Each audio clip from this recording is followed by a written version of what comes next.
Los Angeles turns out in force to scream a welcome to two of the war's outstanding heroes, General Blood and Guts Patton and General Jimmy Doolittle. Along the route, nearly 2 million people turn out to acclaim the man who beat the Germans at their own game of mechanized warfare.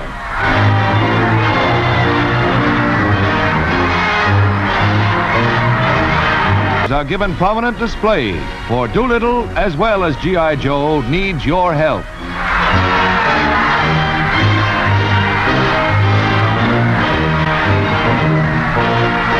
General Doolittle, Tokyo bound again, has the right slant when he says, I'd like to form a team now, the home team and the field team, and to say that if you will furnish us the supplies, if you will furnish the ships, if you will deliver the supplies, we, the field team, will see that they're properly used and bring this war to a prompt conclusion.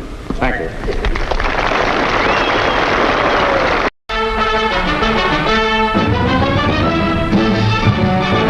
As part of the campaign to cut off and trap 200,000 Jap troops in Southeast Asia, bombers saturate an enemy-held junction of the Rangoon-Mandalay Railroad in Burma.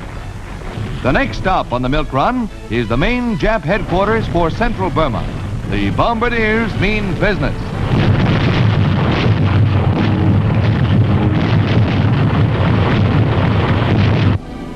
"24 Yank bombers pound at suicidal enemy holdouts on Mindanao in the Philippines, striking with 300-pounders. Though the weather is bad, necessitating 2 bomb runs, hits on the target are 95% perfect, as these Air Force pictures show.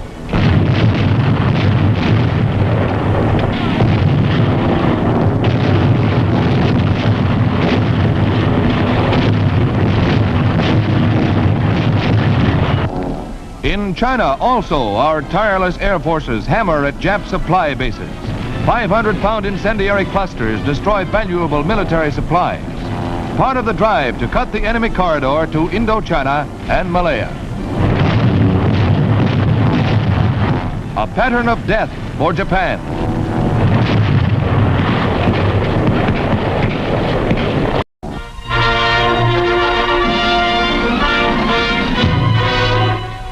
John W. Snyder, Federal Loan Administrator, tells of Reconstruction Finance Plan. As administrator of the Federal Loan Agency, I have 3 major programs underway.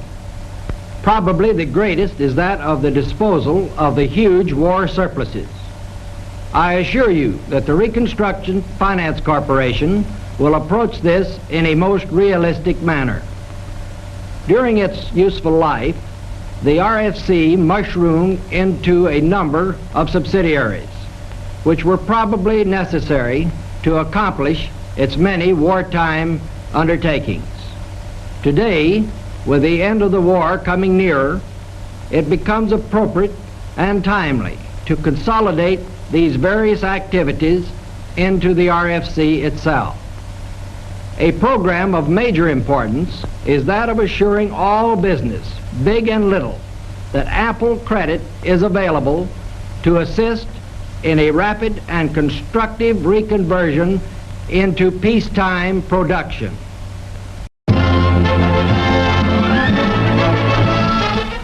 Things are looking up for civilian car buyers, but don't rush out to get one now. The new Ford is just a tantalizing glimpse of things to come.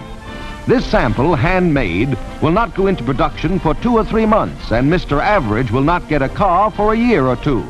But then you'll have your choice of a 4-door or a 2-door model like these, and other manufacturers will be after your business too. When Detroit overnight geared to war production, civilians were never forgotten. See you in the country.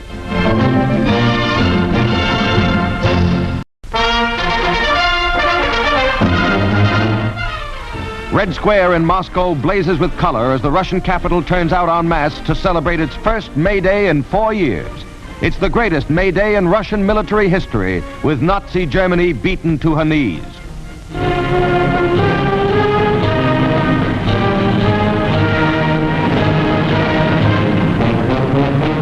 Marshal Stalin, from the top of Lenin's tomb, reviews the big parade. It has been assembling since the celebration started at midnight. American officers also enjoy the display of military splendor.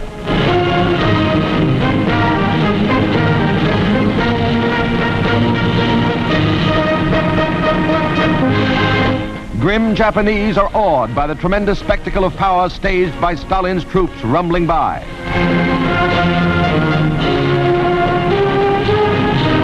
The ever-present American Jeep joins the procession, and the striking power of this great war machine is typified by these huge new mortars, the world's heaviest artillery, unveiled for the first time.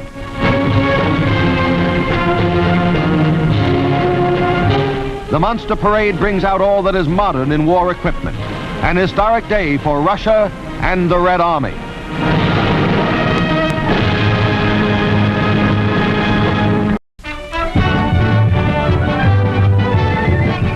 $65,000 turn out at Churchill Downs for the 71st Kentucky Derby, and a record amount is put down on the 3-year-olds in this classic of the American turf.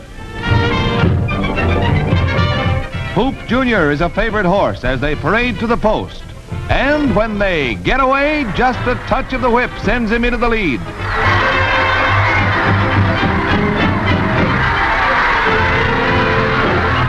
Hoop Jr. is never headed from now on in. The 3-year-old who cost $10,000 as a yearling is on his way to pick up a neat $64,000. In the backstretch, Powder Luck begins to move up, but he's no threat to jockey Arcaro's mount. None of the other 15 horses can touch the easy-running colt. Coming into the stretch, it takes little urging from Arcaro for the Hoop to walk away with the race in his feed bag. He's ringing up the biggest margin of victory since Whirlaway took the Derby, 6 lengths.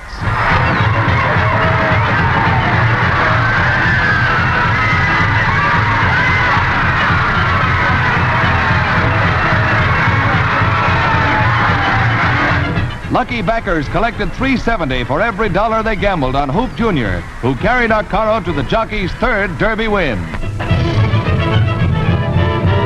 Nice rolling, Hoop.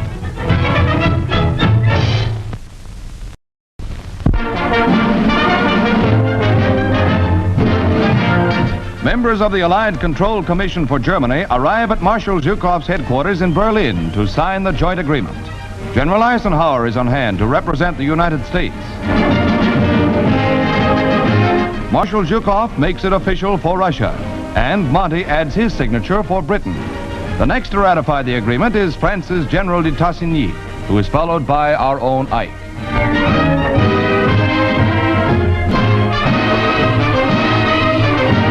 Official British pictures of the men who will control the post-war destiny of Germany.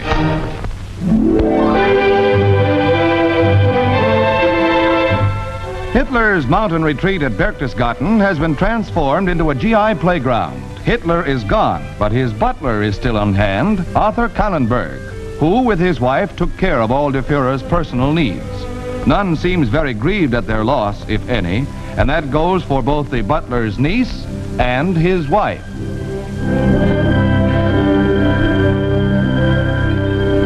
Yes, the GIs have taken over, and the men of the 101st Airborne even have Hitler's lofty eagle's nest at their disposal. He is said to have used it only 4 times.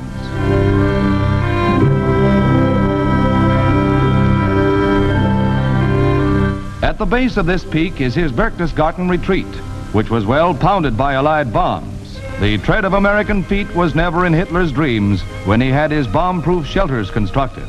This maze of tunnels leads to his private apartment, where he thought there would be safety.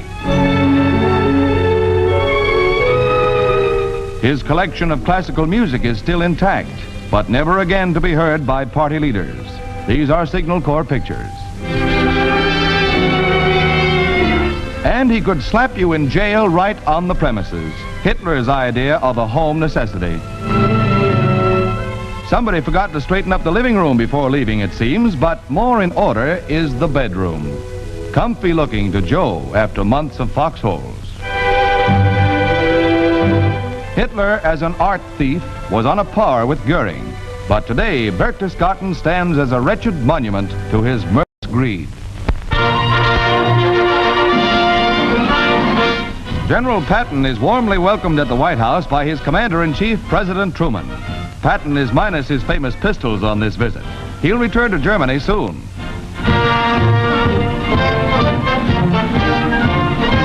Harry Hopkins left and Joseph E. Davies returned from abroad to report after making arrangements for another Big Three meeting. Mr. Davies went to London to confer, while Mr. Hopkins completed details in Moscow. The meeting will take place sometime within the next 5 weeks and is expected to touch on the control of Germany and preparations for a peace conference.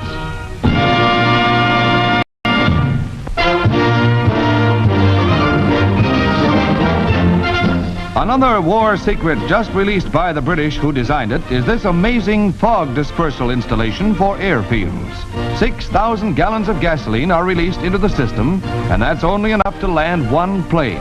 The gas is ignited, and in a flash, sheets of flame blaze through the jets, creating a blanket of intense heat, which forces the fog to rise. Winston Churchill sponsored this life-saving idea, which is affectionately known as FIDO, meaning Fog Investigation Dispersal Operation. And this is the way it looks to the approaching pilot.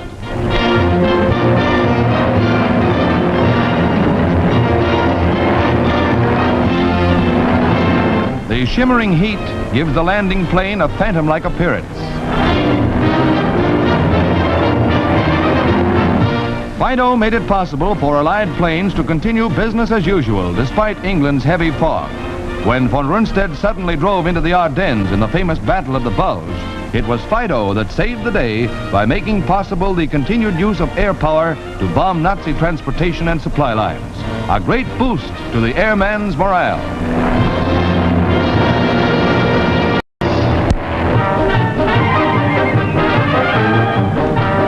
Buns and sausages confiscated from German supplies provide a treat for Norwegian children.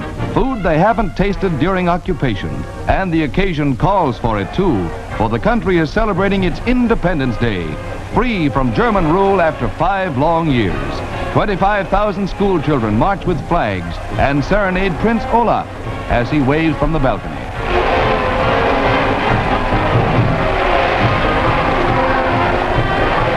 The children who spent formative years under the Nazi heel give vent to leather-lunged joy on this day of days for them. Norway, a country that refused to bow to German domination, holds her place proudly among free peoples.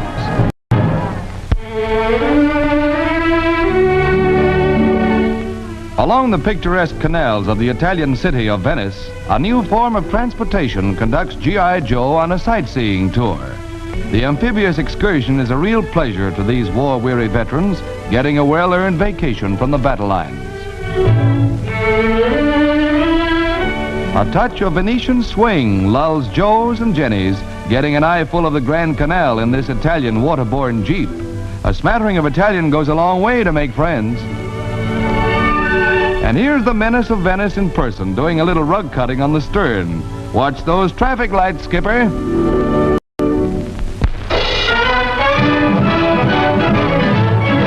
Here they come, by ship, by plane, 3.5 million men. It took nearly 4 years to move these men to the European front. They must now be moved to within striking distance of the Japs in the next few months. More than 20 million individual trips are involved in this transfer from the Atlantic seaboard to the Pacific coast. Not only will men be moving home for furloughs before shipping out to the Pacific, but some will be moving to hospitals for further rest and convalescence.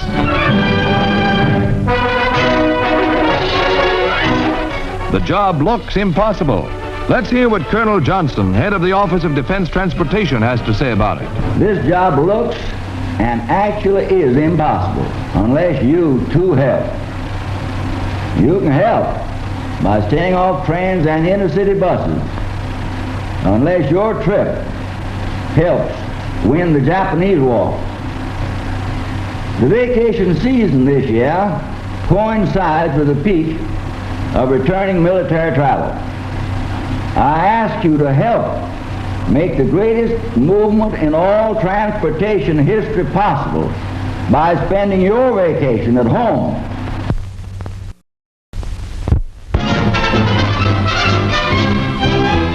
After a non-stop flight from the nation's capital, President Truman is greeted by Governor Walgren as he reaches Olympia, Washington, where he was a guest at the governor's mansion during his 4-day stay.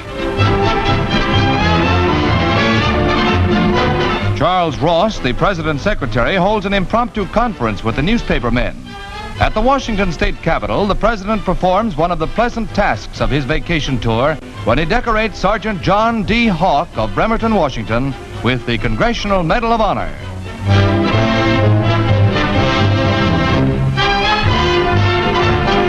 It's just possible that the president's borrowed Indian sweater scared off the Puget Sound fish, because the one he's holding is just posing for the picture.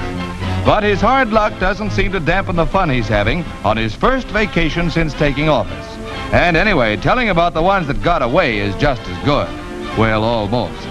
Another of the president's excursions is a trip to Mount Rainier, one of the nation's most beautiful national parks. It's a far cry from Washington's heat to 6 feet of snow at this 5,000-foot elevation. You can see the president is really enjoying that vacation.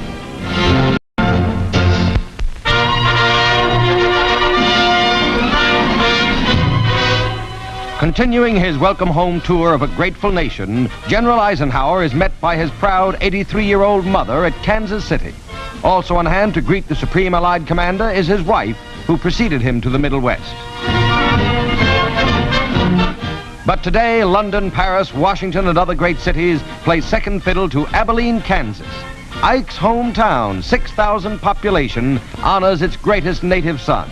His football team and other outstanding incidents of his early days pass in review, bringing back fond memories to the boy who, having made good, receives the key to Abilene and to the hearts of his fellow citizens.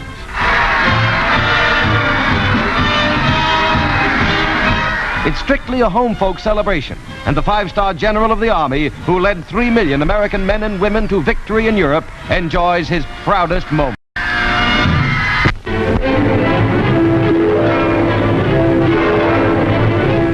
Our carrier task forces stab continually at Japan's heart, despite all the shrinking enemy air fleet can do to stop us. Supply ships and barges ready to load and run the gauntlet to Japan's beleaguered troops in the south are heavily strained.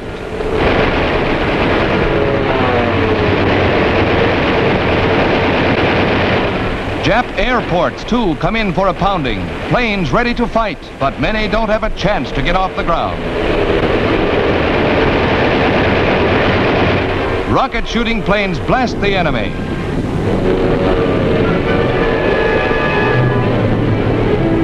Historians will long sing the praises of these carrier forces who have done so much to hasten victory over the Japs. Wounded planes try their best. And often there are planes that refuse to die. He avoids disaster to fly again.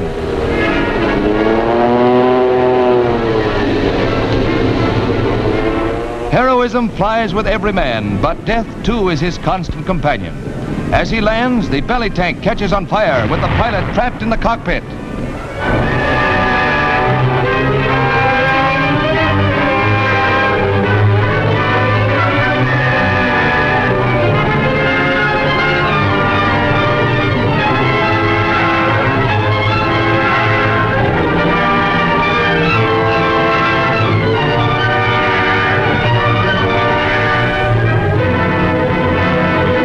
Miraculously living through the inferno, the pilot is helped to safety. Carefully, his gear is removed before doctors treat him.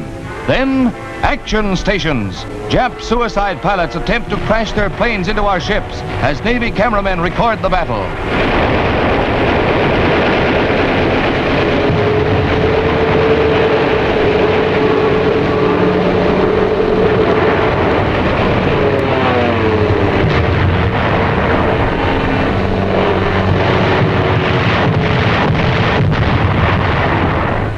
% are driven off before they can get close to our ships, and few successes are scored by the remainder.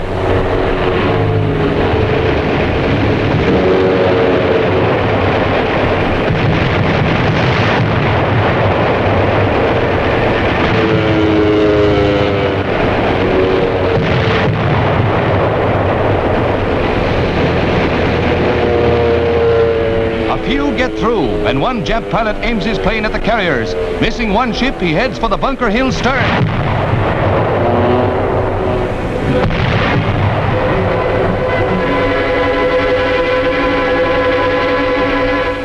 The Bunker Hill is hit twice by the suicide-bound Japs, but she's still gallantly afloat.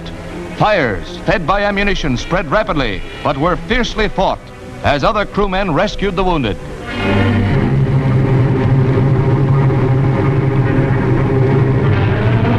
As soon as possible, the cruiser Wilkes-Barre pulls alongside to turn her hoses on the flames.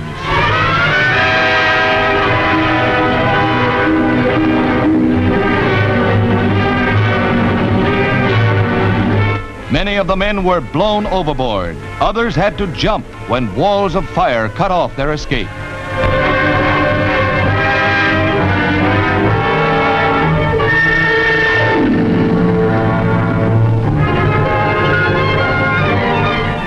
Hours went by before the fire was controlled, and sad comrades turned to counting their dead. 375 brave sailors died, and many of them were buried at sea. Gallant men who gave their lives for a proud ship and a noble cause go to their honored graves. Battle weary, but with her head high, the Bunker Hill reaches the repair yards at Bremerton, Washington. Tangled wreckage scars her sleek structure, but once repaired, she'll sally forth again under Captain's sights. One of the plane hits tore a hole completely through the ship.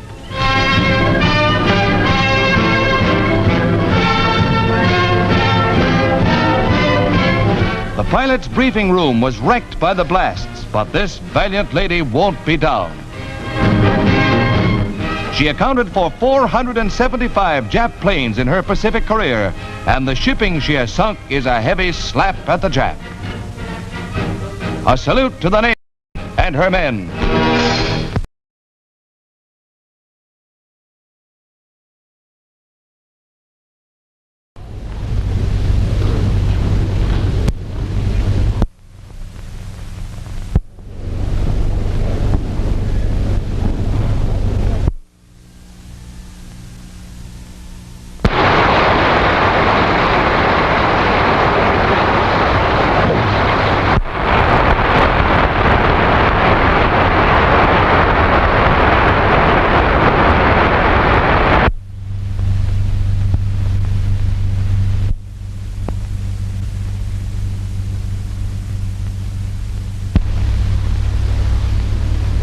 Fellow delegates, the President of the United States of America.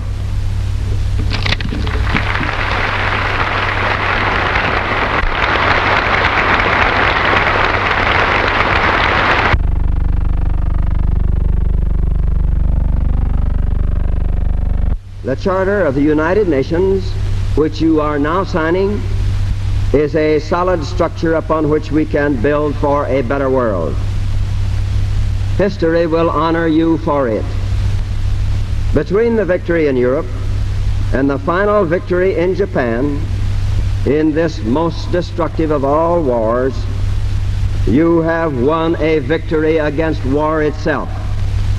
If we had had this charter a few years ago, and above all the will to use it, millions now dead would be alive.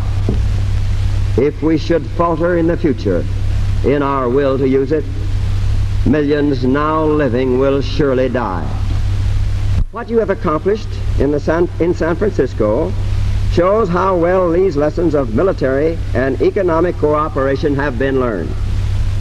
You have created a great instrument for peace and security and human progress in the world. The world must now use it. With this charter, the world can begin to look forward to the time when all worthy human beings may be permitted to live decently as free people. This new structure of peace is rising upon strong foundations. Let us not fail to grasp this supreme chance to establish a worldwide rule of reason, to create an enduring peace under the guidance of God.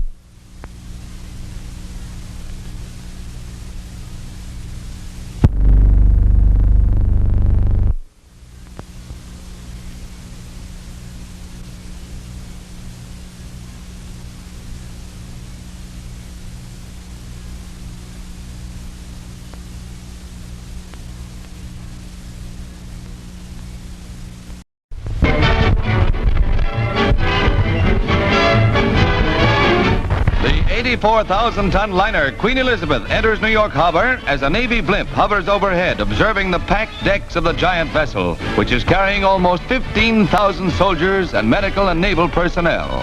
As usual, a rousing welcome awaits the returning soldiers, the majority of whom are members of America's famed 8th Air Force.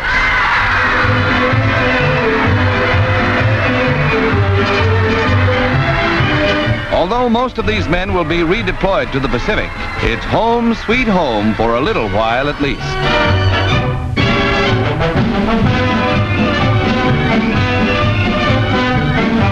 Aboard a ferry, they start for Camp Kilmer, New Jersey, from which point they will leave for their furloughs home.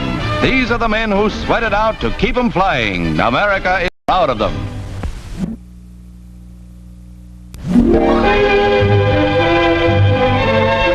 Continued rain on Okinawa transforms the dusty terrain into soupy, sticky mud. Men and vehicles fight doggedly to deliver armor and supplies to the front lines, where their comrades are battling fiercely to wipe out the last remnants of fanatic Jap detachments who are bent on suicide rather than honorable surrender. Ordinarily, roads such as these would hold up the Yank advance for days. But despite these grim scenes, everyone was determined on victory, and combined effort won the fight against the elements, and very shortly things were rolling along once more.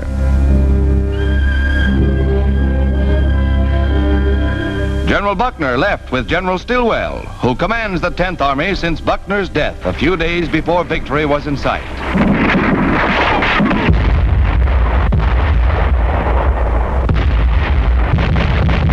After the artillery, the troops take over, driving Jap snipers from their caves in the hills.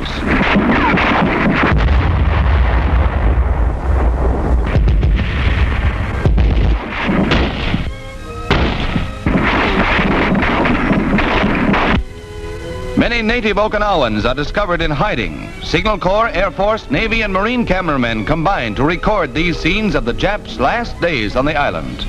Captured American cigarettes are found on civilians, proving they collaborated with our enemies. Internment is their reward. Discovered alone in a war-torn building by an infantryman of the 10th Army, this battle baby is carried to a headquarters military government hospital where he meets a pal. Both receive medical aid from civilian nurses trained by our Army doctors. And pillowcase 90s are all the rage for the younger set. Clean and comfortable once more, it's time for chow, with peace again on Okinawa.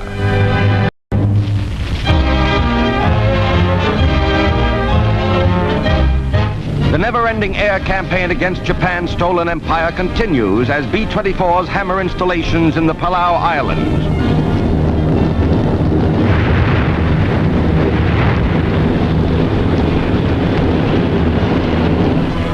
Despite fierce anti-aircraft fire, 86% hits were registered in the target area.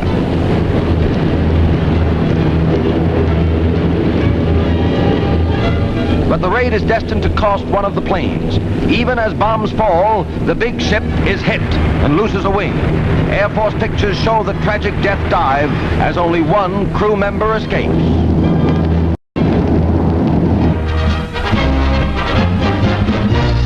Britain unveils another carefully guarded war secret. This 11-ton monster bomb, which needs a crane to place it in the bomb bay of the specially constructed plane, was perfected a short time before VE Day and only used a few times against Germany. The bomb buries itself deep in the ground and produces a series of explosions that can wipe out a small town. The following pictures show its volcanic effect in an attack on Arnsberg, Germany.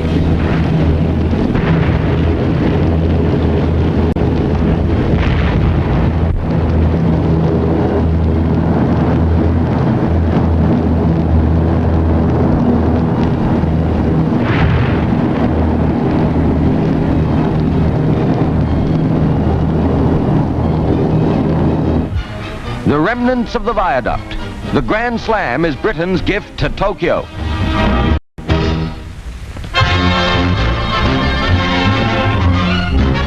Accompanied by his family, Robert E. Hannigan, chairman of the Democratic National Committee, is sworn in at Washington as Postmaster General of the United States by Associate Justice Wiley Rutledge of the Supreme Court. Hannigan is one of the 5 new cabinet appointees made by President Truman since taking office.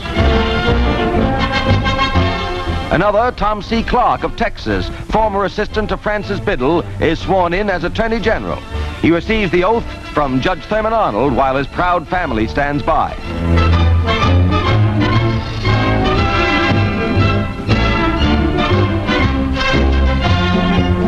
Sworn in by Judge Sherman Minton, Louis B. Schwellenbach succeeds Francis Perkins as Secretary of Labor.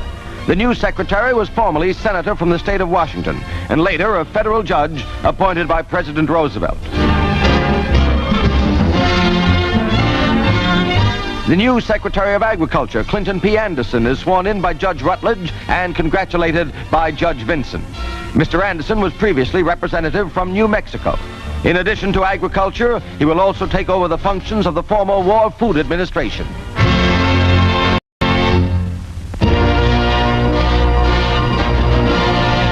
In an atmosphere of movie glamour, the Santa Anita Handicap, the West Coast's race of the year, is all set to thrill 55,000 fans in the $100,000 Classic. Watch number 4. It's his day to burn up the track. And they're off, nicely bunched, with Stronghold taking a short early lead, trailed by Lou Bray and Victory Drive. But keep your eye on number 4, running easily in 4th place, with Jockey Longman giving him a smart ride. $790,000 have been wagered on this race, a record for any single race on a Hollywood track.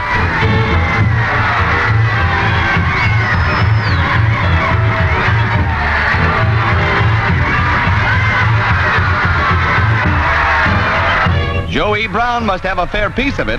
Now they're in the back stretch.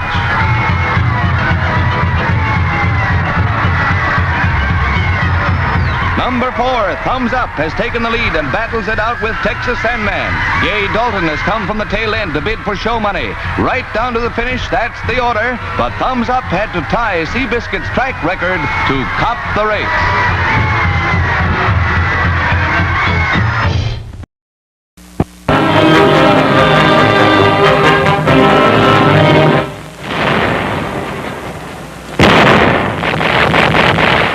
Hill 92 on bloody Okinawa gets a final blasting, and holdout Japs are either dead or in a few instances ready to surrender. This NIP First Lieutenant chooses the easier way. His surrender paper, dropped behind the lines by Americans, assures him food, water, and medical aid, and he's come to the right place. Humane GIs treat him well, as prescribed by the Geneva Convention for Prisoners of War. Very few prisoners have been taken on Okinawa, but here's one who disbelieved the tales of cruel treatment dished out by his superiors and induced hundreds of his comrades to surrender, having talked with them over a loudspeaker. These Signal Corps and Marine Corps pictures show the final collapse of Japanese resistance on the island. False propaganda told these men that Americans would torture and kill them, but they surrendered to a just foe. By realizing the hopelessness of their position and disregarding the admonitions of their emperor, they continue to live, and by laying down their arms, spared the lives of countless Americans.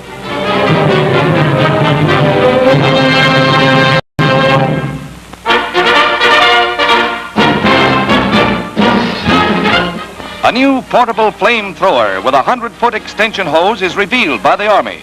Developed by the Chemical Warfare Service, it gives the soldier greater safety as he crawls close to a pillbox. This development will prove a major factor in burning Japs out of their hold.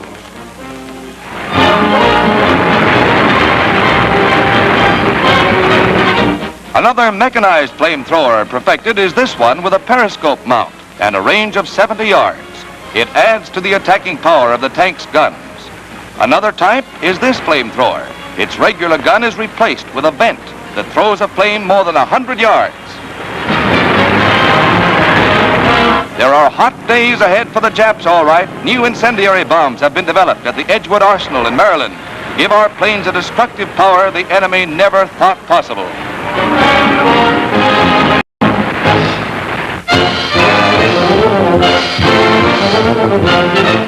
The SS Monterey arrives in New York Harbor with 6,500 members of the famed Timber Wolf, or 104th Division. These men fought from the beaches of Normandy to cross the Rhine at Remagen under the leadership of General Terry Allen, whose command won fame for the capture of the Eckfeller-Stolberg industrial area. the Timberwolves really snarled. Although most of this unit, the 413th Infantry, will go to the Pacific after further training in America, they will first get furloughs home. They have carved a niche in military history and in the hearts of proud Americans.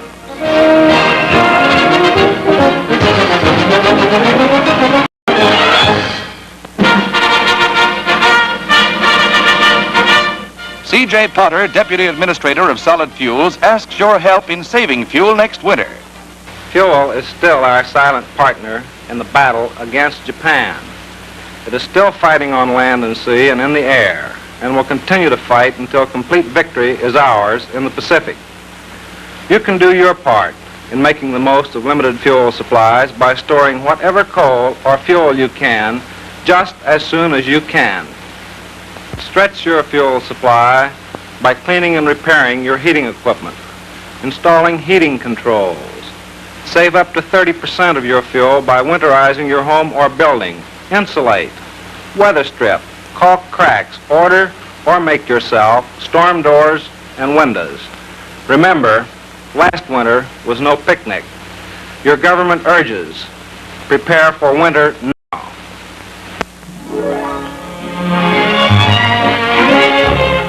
It sometimes takes a little coaxing, but mostly these men of the 6th Corps enjoy this swanky swimming hole on their day off.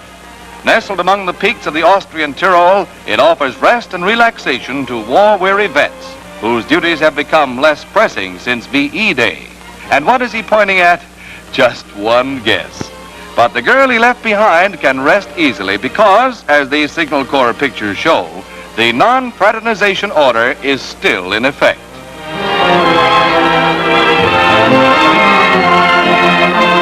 Tyrolean gals are mighty enticing, and all a wolf can do is howl. But maybe when the tourist trade opens up again.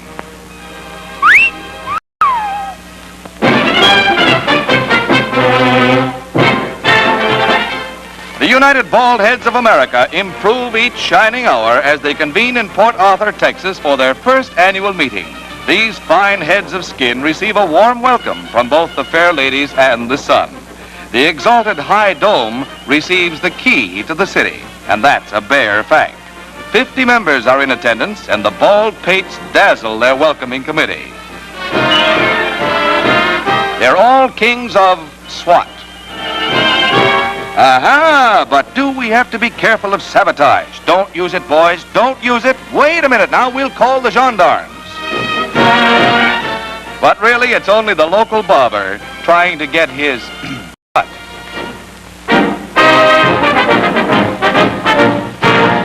At Shepherd Field, Texas, pilot training on helicopters is a major enterprise.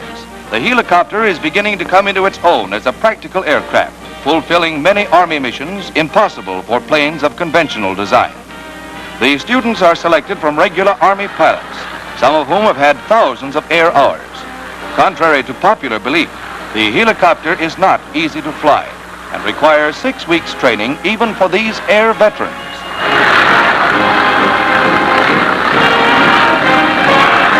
Once known as the Flying Egg Beater, the helicopter has earned the respect of airmen for its many rescue missions over jungles and water.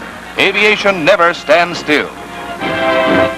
Meet the Tiger Cat, the Navy's first twin-engine fighter and the answer to any late improvement in Jap planes. For the first time in these Navy and newsreel pictures, some of the secrets of the Tiger Cat's amazing speed and maneuverability are revealed. Credited with a speed of more than 400 miles an hour, the plane can carry 4,000 pounds of bombs. Or as a fighter with tremendous climbing power, it will overtake and destroy the enemy before he can attack our installations. First planes have gone to the Marines, but our 45,000-ton carriers will mother the Tiger Cats in battle. They carry a snarl and a bite to nip the nips.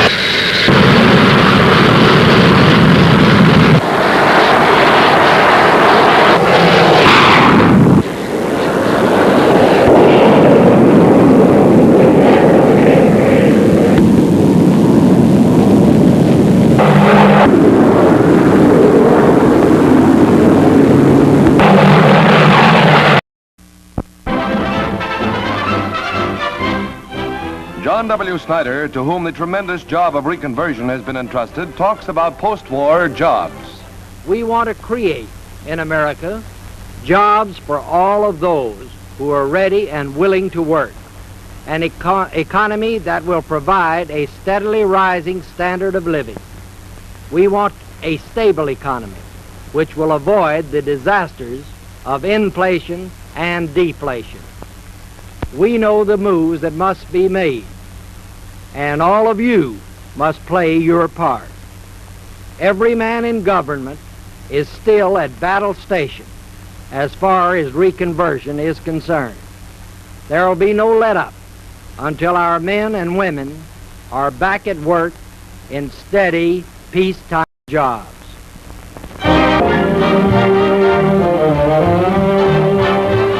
The fluted columns of Berlin's Reichstag form a background for the international black market, patronized by friend and foe alike.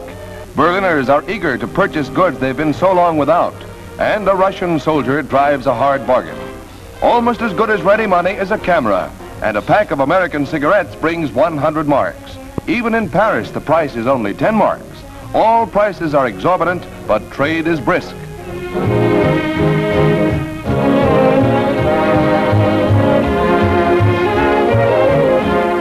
Non-fraternization was necessary at first, and war-weary GIs, eager for amusement, watched Fräuleins team up for a bit of light fantastic in one of Berlin's few nightclubs.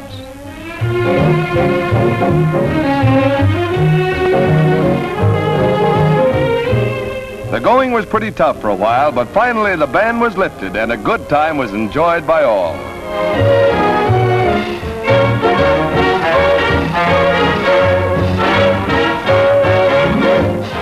Even the gal he left behind can't blame Joe for taking a little time out from the war.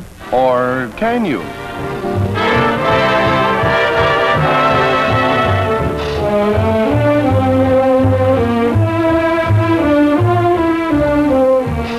The conquering heroes have plenty of territory to work on, but sometimes it proves too much for even a hero. Pleasant dreams, soldier.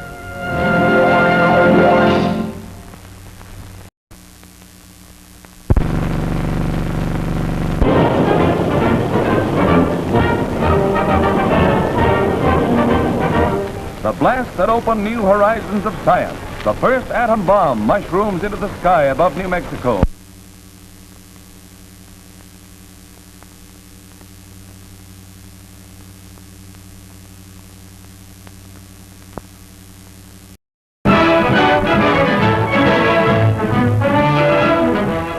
One of the mysteries of wartime science, one of the war's most closely guarded secrets, the miracle of radar is now revealed. Complicated ground detectors and portable direction finders warn of the approaching enemy and locate him unerringly. Shortwave radio signals sent out and returned as echoes allow the plotting room to spot the target. The cathode tube and intricate setups of electronic devices play major parts in this magic eye of war and peace. And not the least of these wonders is the oscilloscope.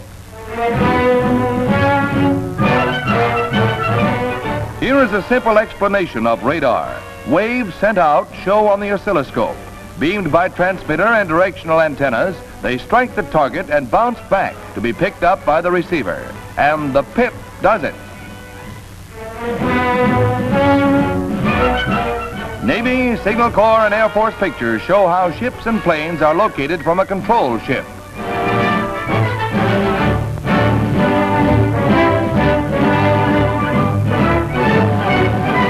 During the war, many of our vital convoys were saved by radar.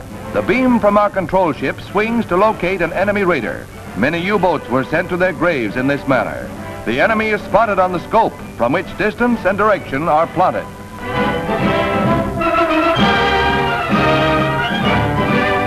Or from one of our scouting planes. Controls in the plane adjust wing antennas which turn until the beams they are sending echo back strongly, indicating a target. The animation describes it. The indicator picks up the ship on the left. Ship on right is indicated. Even the shoreline is mapped.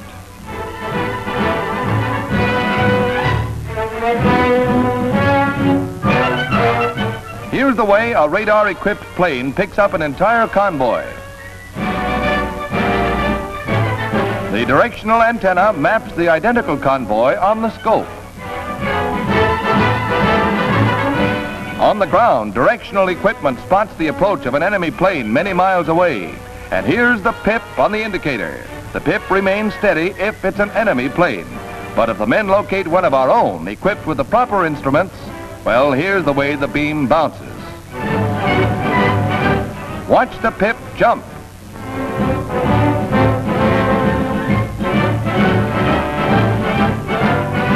Fog, one of the pilot's biggest problems, is solved by radar. Many of our heroic fighters were landed safely during the war, and in peacetime, radar will bring our commercial transports and passengers safely home and prevent air collisions. The plane crew, controlled from the ground, watches the indicator, which here shows them off the beam to the right. By readjusting his controls, the pilot puts the ship right in the groove.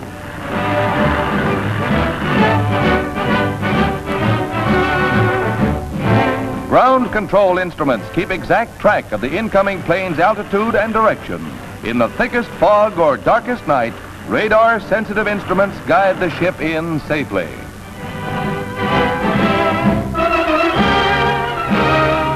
Happy landings, thanks to radar.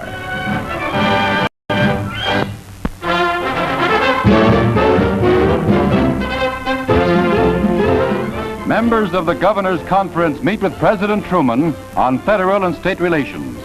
The governors of 7 states are here, including Governor Martin of Pennsylvania on the left.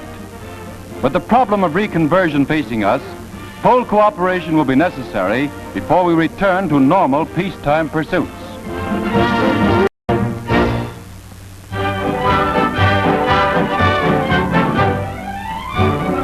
"60 buses are bringing 3,000 of New York City's orphans to Long Beach, Long Island for an outing that's a red-letter day in their year. The children represent 25 organizations of all faiths. And for the 15th year, they're the guests of Dave Soden, humanitarian, who remembers he was once a kid himself. Everything is for free on the house, and take your pick.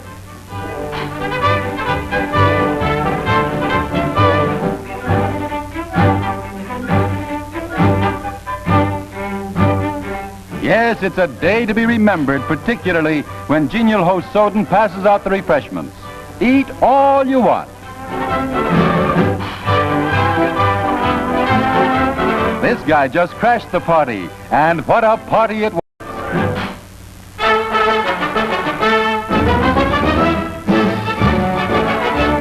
With war restrictions lifted, Chicago model plane builders assemble their handicraft for a local meet.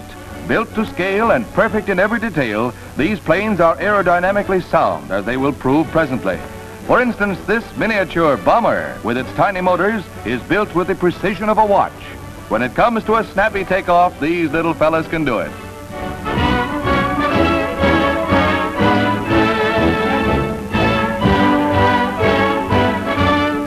Watch this mail pickup, the neatest trick of the week.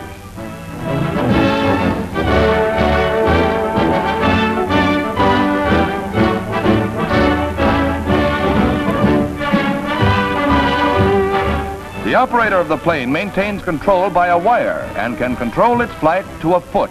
Many of the planes in the meet attain a speed of 85 miles an hour on motors that contain a little more than an eyedropper full of fuel. As aviation science advances, model builders gain more skill, both in construction and in the operation of the planes. Midget airplanes offer a fascinating challenge to the mechanical skill and competitive spirit of America's youth.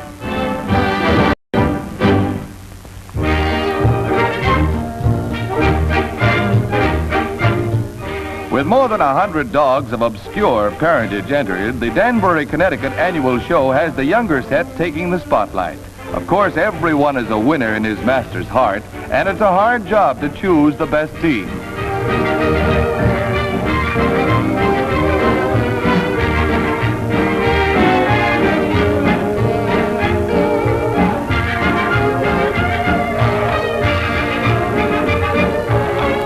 He didn't win this year, but just wait till he grows up. Star of the show is Hector, the pup who steals all the bows. Wow, he just can't get enough of the slide. Hector would rather do this than eat. Maybe his mother traveled with the circus. Anyway, he's the life of the party when he gets together with the boys. He's a one-dog slide show.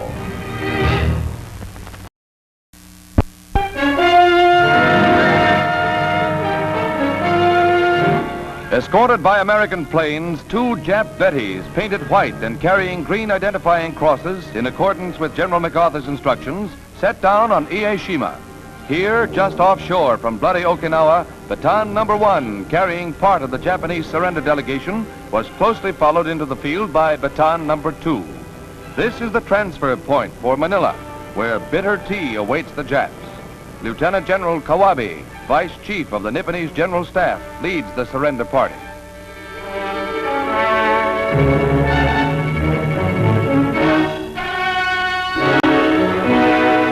The reception, minus the presence of General MacArthur, is distinctly on the chilly side. This is complete capitulation, something the stunned Japs have yet to realize to its full extent. Meanwhile, their armies throughout Asia and the Pacific are crumbling in surrender. An Army transport plane is ready to fly the delegation to the Philippines, where the Japs once entered in triumph. Signal Corps and Navy cameramen mark an historic passage as the members of the Japanese party take off.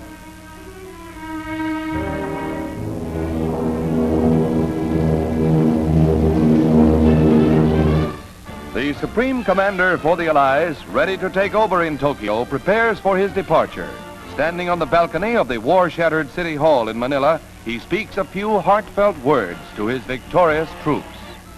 Very shortly, I trust we'll all be going home.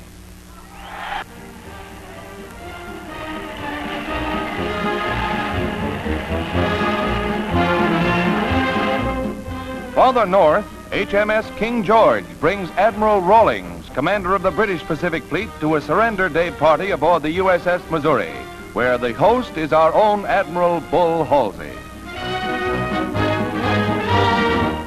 One of the features of the occasion is a surprise cake, baked especially by Admiral Halsey's personal steward.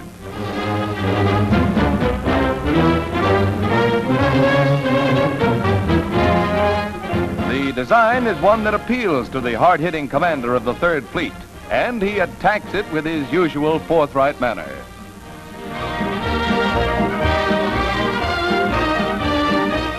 You wouldn't think that a Kamikaze cookie could stump the Admiral, but you never can tell.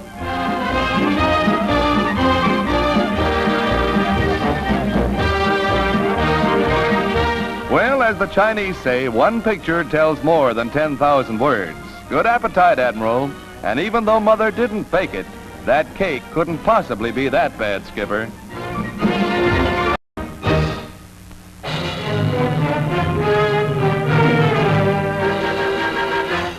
Plowing sedately through the Banda Sea north of Australia is the Takiban Maru, a Jap hospital ship, complete with crosses and all the international insignia. But officers of the 7th Fleet smelled a rat. The ship was boarded, and many unwounded men were discovered. Navy pictures show them being taken into custody. And just to make it good, cases of 75mm ammunition were uncovered, labeled medical supplies. The ship was taken under guard to an American port where prisoners were interned. Just another piece of Jap treachery which didn't alter the final result.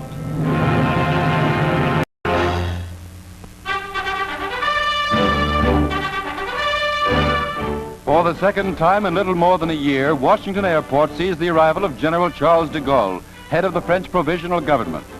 Secretary of State Burns is among the many welcoming diplomats. On arrival, General de Gaulle was lavish in his thanks for America's part in the liberation of France.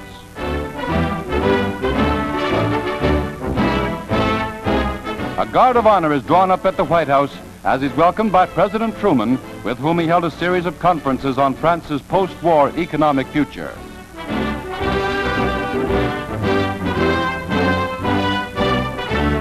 All of Washington's military pageantry is displayed for the man who is here to cement the friendship of France and America.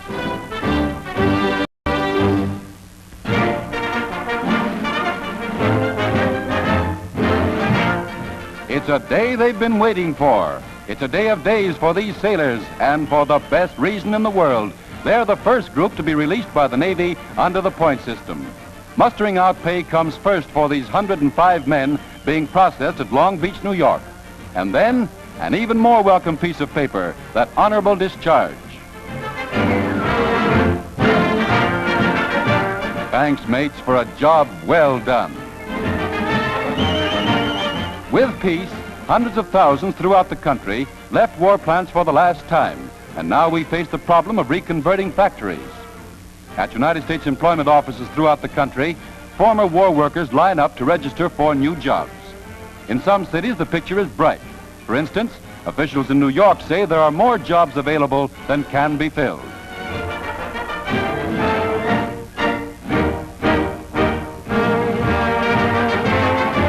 Civilian goods like ironers are already trickling from factories, and shortly washing machines and other luxuries we've missed will be pouring from the factories at 1942 prices. And soon you'll be able to give that jalopy a well-earned rest. With gas again plentiful, and with new cars and new tires on the way, America will be rolling with a pre-war flourish. Yes, cars, radios, vacuum cleaners, nylons, juicy steaks. It sounds almost like a dream.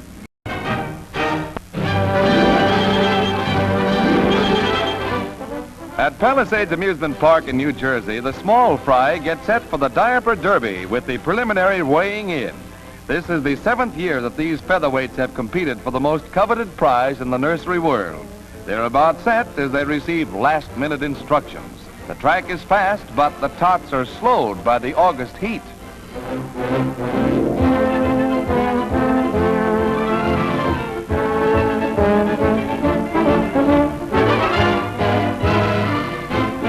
The crowd eggs them on as the grueling 50-foot course weeds out any three-cornered sissy. The fondest backers are those in the mother's cheering section, but it proves too much for one of the entrants and his mom. And what do you know, little Kathleen beat out all the he-men with her nursery crawl. Come on, be a sport, pal. As for the champ, well, she's going to see that there'll be some changes made. Yep, the queen wears the pants around here. Brutal aggression in Asia and the Pacific, the Nips finally met an invincible opponent with a fleet second to none.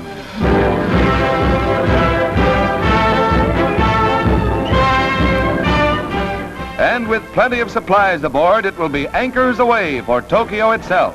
There'll be plenty of supplies needed, because our mighty army of occupation won't leave until the Jap is fit to live in a peace-loving, democratic world. Navy pictures show battleships, cruisers, carriers, destroyers, fighting craft of every kind as far as the eye can reach, a sight the Japs will never forget.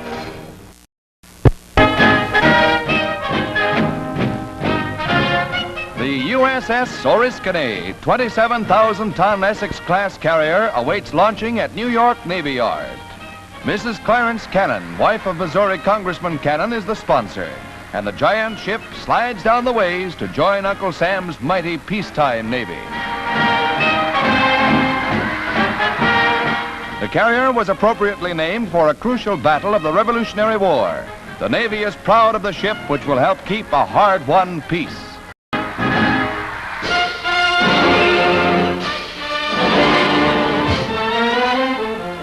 One of the war's top-drawer secrets was the making of the maps which permitted B-29s to bomb Japan into submission with such incredible accuracy. Army officers and artists at a California studio make a mock-up of the general area surrounding Tokyo. These areas are gradually pieced together to make a larger map. Not a single detail is omitted as the contour map takes shape. Even rice paddies and clusters of trees are indicated.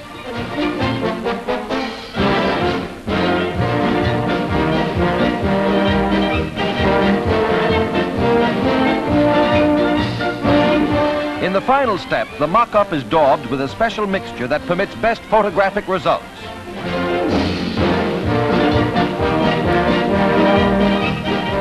larger sections are now pushed into place and final touches are added. When complete, the map is 80 feet long and 60 feet wide. The camera is placed above the map on a crane.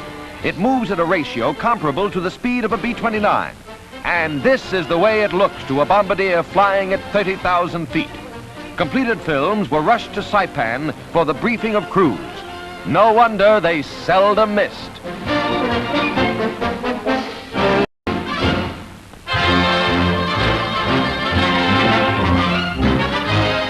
On the White House lawn, members of the Army Ground Forces awaiting their honors see President Truman pin the Medal of Honor on Corporal Clarence B. Kraft of Santa Ana, California. Officials look on while Corporal Desmond T. Doss of Lynchburg, Virginia, also receives the nation's highest decoration. A total of 15 heroic men were likewise honored at this ceremony. Corporal Kraft staged a one-man attack against the Japs on Okinawa that was really news. Corporal Doss, conscientious objector and medical corpsman, performed with outstanding bravery. General Marshall congratulates a gallant foe.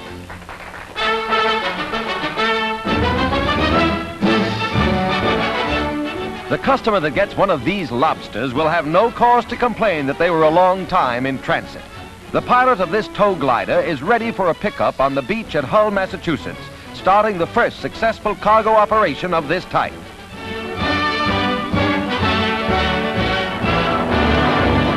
The pickup plane comes in at 130 miles per hour and the glider gets away within 50 feet.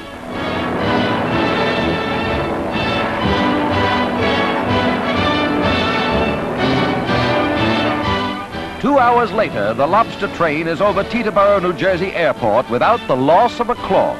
In the past, a 30% loss often resulted when the lobsters drank melted water from the ice in which they were packed.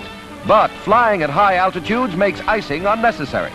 As soon as the glider hits the ground, the flying crustaceans will be rushed to New York seafood fanciers eager for fresh ocean lobster.